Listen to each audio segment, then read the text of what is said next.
د پښتو فلمونو مشهور اکټر محمد حسین سواتی نن سبا په څه حال دی او چرته ژوند تیروي د هغه د ژوند داسې دردونکي معلومات چې اوس یې شریک کړي دي همدلته وګورئ.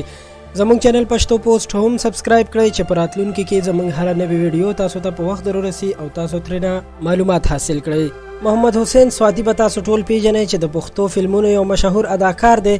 هغه د سوات کالام اوسیدونکی دی.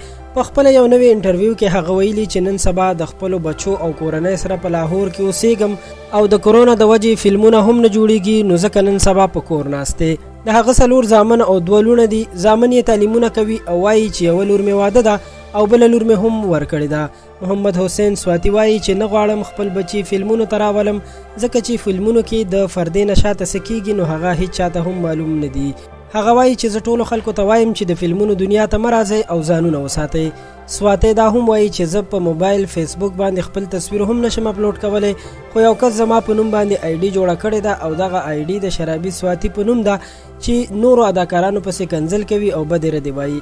هغه وایي چې زه دغه کس ته وایم چې هیڅکله هم چا پسې داسې بدې ردې مه لیکه، مه چا پسې کنځل کوه ځکه چې ته ماته مسلې جوړوې او زما په مشکلاتو کې اضافه کوي، نو ته د کنځلو په ځای باندې خلکو ته ښې خبرې ولیکه. سواتی وایي چې ما به اول پښتو فلمونو کې د پروډیوسر په تور باندې کار کولو، خو بیا وروسته زه د اداکار په تور باندې فلمونو ته راغلم او پښتنو ډېر خوښ کړم او مینه یې راکړه.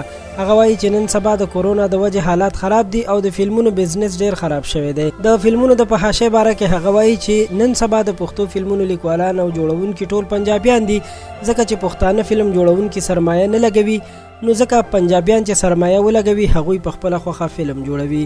نو قدرمنو د محمد حسین سواتی د ژوند باره کې دا معلومات همدومره و چې تر تاسو مو در ورسول.